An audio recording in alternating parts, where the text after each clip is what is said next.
పురుషుల నిర్దిష్ట ప్రాంతీయ మరియు సాంప్రదాయ దుస్తులకు సంబంధించి దక్షిణ భారతదేశంలోని అత్యంత విశ్వసనీయమైన పేరులలో ఒకటైన ఉదయం హనుమకొండలో తన ప్రత్యేకమైన షోరూంను ప్రారంభించిన విషయాన్ని ప్రకటించింది.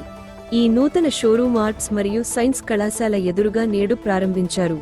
ఈ ప్రారంభోత్సవ వేడుకకు పలువురు ప్రముఖులు హాజరయ్యారు. Samraksha super speciality hospital managing director doctor Chandrasekhar షోరూమును అధికారికంగా ప్రారంభోత్సవం చేశారు.